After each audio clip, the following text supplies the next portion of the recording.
Hello friends, welcome to N universe double two. इस वीडियो में हम डिस्कस करेंगे बूटस्ट्रैप एयर कूलिंग सिस्टम के बारे में कि कैसे बूटस्ट्रैप एयर कूलिंग सिस्टम काम करता है।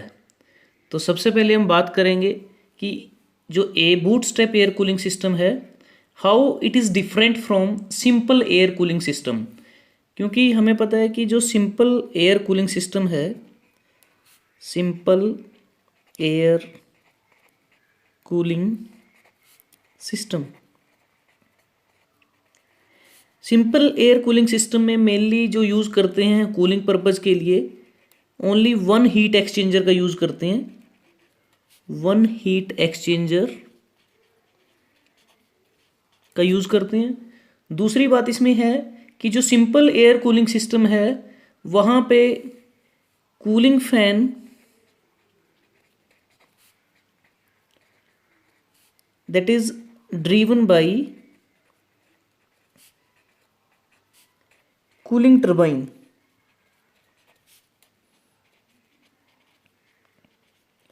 तो सिंपल एयर कूलिंग सिस्टम में एक हीट एक्सचेंजर होता है और कूलिंग फैन को कूलिंग टरबाइन की मदद से उसको ड्राइव किया जाता है। लेकिन जो बूटस्ट्रैप सिस्टम है that is different from simple air cooling system, because in bootstrap cooling system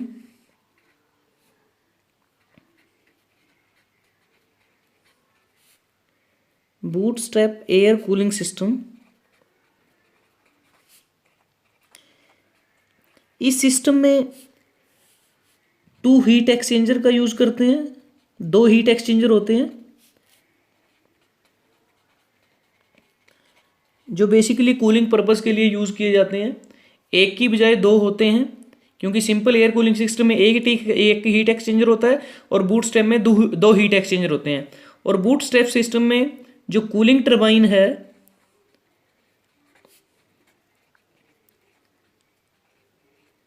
उस कूलिंग टरबाइन की हेल्प से सेकेंडरी कंप्रेसर को रन किया जाता है।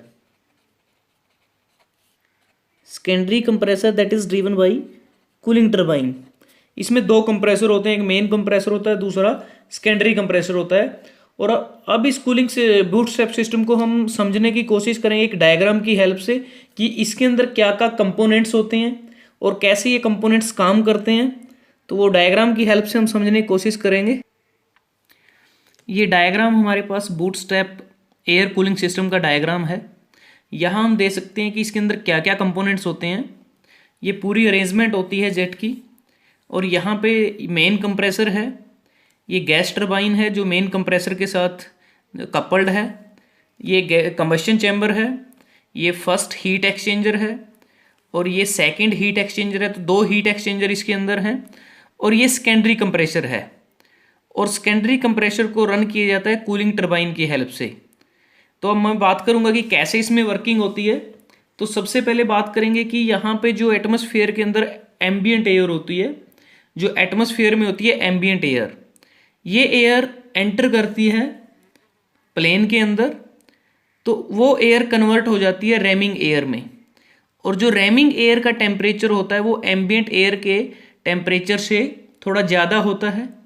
क्योंकि जब रैमिंग एयर का टेम्परेचर ज़्यादा होता है उसका मेन कारण है कि जब वो पास करती है सरफेस से तो वहाँ क्या है कि एक्चुअल प्रैक्टिस में इंटरनल फ्रिक्शन हो जाता है ड्यू टू इरिवर्सिबिलिटीज़, और इसकी वजह से ही इसका जो टेम्परेचर है वो इंक्रीज हो जाता है। और जब ये रैमिंग एयर ये पास करती है मेन कंप्रेसर से, जब मेन कंप्रेसर में इस रैमिंग एयर को भेजा जाता है, कंप्रेसर का मेन काम है कि इस एयर के टेम्परेचर और प्रेशर दोनों को इंक्रीज कर देना। तो जब इसके इनलेट पे जो रैमिंग एयर आती है कंप्रेसर के आउटलेट पे, उसका जो टेम्परेचर है और उसका जो प्रेशर है वो बढ़ जाता है। और मेन कंप्रेसर के आउटलेट से जो एयर जाएगी उसका कुछ पोर्शन तो चला जाएगा कंबस्शन चैम्बर के अंदर, और कंबस्शन चैम्बर से वो एयर जाएगी गैस टरबाइन में, और उसका कुछ जो पोर्शन है rest amount of air that is delivered to the first heat exchanger. ये जो ट्यूब है ये फर्स्ट हीट एक्सचेंजर की ट्यूब है और इस ट्यूब के अंदर से एयर जाएगी। तो सबसे पहले मैं बात करूंगा कि जो रैमिंग प्रोसेस होती है वो एम्बियंट एयर से रैमिंग एयर तक होती है। उसके बाद जो दूसरी प्रोसेस है रैमिंग एयर कंप्रेसर में जाती है, उसका टेम्परेचर और प्रेशर दोनों बढ़ जाते हैं। तो उसके बाद जो एयर हमें फर्स्ट हीट एक्सचेंजर के इनलेट पे मिलती है उसका टेम्परेचर और प्रेशर दोनों इंक्रीज हुए हैं, लेकिन उसको हम थोड़ा सा उसका जो टेम्परेचर है उसको रिड्यूस कर देते हैं, क्योंकि फर्स्ट हीट एक्सचेंजर है उसके इनलेट पे जो एयर है वो दैट इज वार्म एयर, और वो जो ट्यूब है हीट एक्सचेंजर की वहाँ से पास करती है, लेकिन एक पोर्शन है जो रैमिंग एयर का वो डायरेक्टली सप्लाई किया जाता है हीट एक्सचेंजर में from top to bottom of heat exchanger.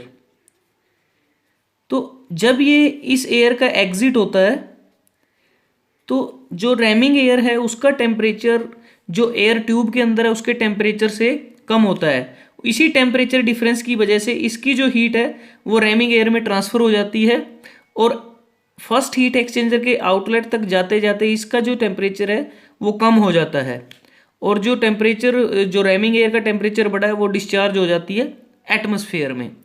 तो उसके बाद जो हमें एयर मिलती है उसको सप्लाई करते हैं सेकेंडरी कंप्रेसर में, वो एयर जाएगी सेकेंडरी कंप्रेसर के अंदर, और जब ये सेकेंडरी कंप्रेसर में जाएगी इसका मेनली काम क्या है कि यहाँ पे इसका जो टेम्परेचर है वो थोड़ा इंक्रीज हो जाएगा, क्योंकि जो heat exchanger first heat exchanger के आउटलेट से जो एयर बाहर आई उसको हम कह सकते हैं कि वो सेकेंडरी कंप्रेसर में चली गई है।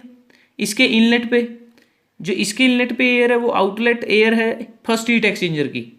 उसके बाद इसका जो टेम्परेचर है सेकेंडरी कंप्रेसर के अंदर वो थोड़ा इंक्रीज हो जाता है, और जो टेम्परेचर हमें यहाँ मिलता है उस टेम्परेचर से ये थोड़ा ज़्यादा होता है।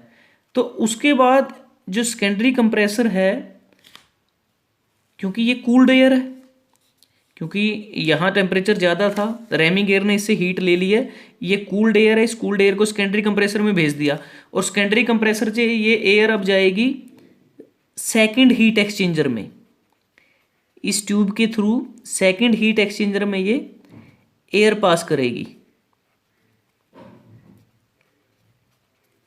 ऐसे। तो अब क्या है कि कूल्ड एयर सेकेंडरी कंप्रेसर से पास करेंगे और जो कूल्ड एयर का जो टेम्परेचर है और प्रेशर है दोनों बढ़ जाएंगे।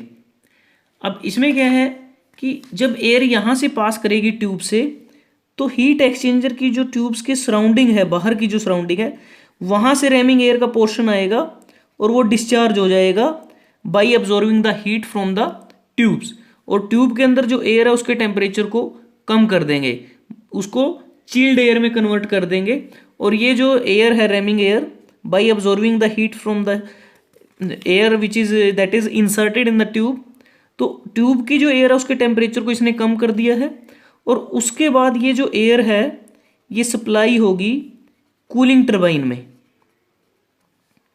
जो चिल्ड एयर है वो कूलिंग टरबाइन में आ गई है। कूलिंग टरबाइन में भेजने का मेन रीज़न ये है कि जो कूल्ड एयर है उसको एक्सपेंड किया जाता है, उसकी एक्सपेंशन की जाती है, जो कूलिंग टरबाइन में भेज के की जाती है, ताकि उसका जो प्रेशर है और टेम्परेचर है वो दोनों कम हो जाए। तो कूलिंग टरबाइन में उस एयर का एक्सपेंशन किया जाता है, और एक्सपेंशन की वजह से प्रेशर और टेम्परेचर दोनों कम हो जाते हैं। तो कूलिंग टरबाइन से जो हमें चिल्ड एयर मिली है वो चिल्ड एयर जाएगी कैबिन में, कैबिन में जहाँ पैसेंजर बैठे हैं या जो भी इक्विपमेंट्स लगे हैं वहाँ एयर वो सप्लाई की जाएगी। और कैबिन में क्या है कि वो जो रेफ्रिजरेटेड स्पेस, जो कैबिन है मेनली हमारा वो रेफ्रिजरेटेड स्पेस है, और वहाँ पे वो चिल्ड एयर वहाँ रेफ्रिजरेटेड स्पेस में कूलिंग प्रोवाइड करके वहाँ से जो एग्जॉस्ट होगा हीट का उसको एब्जॉर्व कर लेती है, और उसके बाद क्या होगा कि फाइनली जो एयर है वो डिस्चार्ज हो जाती है हमारी एटमॉस्फेयर में। तो अब हम देख सकते हैं कि पूरे सिस्टम के अंदर एटमॉस्फेरिक एयर एंटर करती है, रैमिंग एयर में कन्वर्ट हो जाती है, मेन कंप्रेसर में बढ़ जाता है टेम्परेचर उसका, उसको आधे पोर्शन को कंबस्शन चैम्बर में भेज दिया जाता है, बाकी पोर्शन फर्स्ट हीट एक्सचेंजर में आता है। फर्स्ट हीट एक्सचेंजर से कूल्ड एयर को पास करते हैं सेकेंडरी कंप्रेसर से, और सेकेंडरी कंप्रेसर से फिर उस एयर को पास करते हैं सेकेंड हीट एक्सचेंजर से, और सेकेंड हीट एक्सचेंज और दोनों हीट एक्सचेंजर में जो कूलिंग जो टेम्परेचर है एयर का रिड्यूस होता है रैमिंग एयर की हेल्प से, और वो रैमिंग एयर डिस्चार्ज हो जाती है। और चिल्ड एयर को पास करते हैं कूलिंग टरबाइन में, एक्सपेंशन करते हैं, प्रेशर टेम्परेचर दोनों रिड्यूस कर देते हैं और कैबिन में और रेफ्रिजरेटिंग स्पेस और रेफ्रिजरेशन इफेक्ट प्रोड्यूस किया जाता है और finally doing its work the air discharge to the atmosphere. तो फ्रेंड्स आज हमने बात की कि बूटस्ट्रैप सिस्टम कैसे काम करता है, कैसे इसकी वर्किंग होती है। हमारी नेक्स्ट वीडियो में बात करेंगे इसका जो टेम्परेचर एंट्रोपी डायग्राम है वो कैसे हम प्लॉट करते हैं, how we draw the steps, how the process is taking place in the bootstrap air cooling system. So friends, in this video we'll learn how bootstrap system works. If you like this video, please share with your friends and students. Don't forget to subscribe N Universe 22. Thanks for watching. Have a nice day.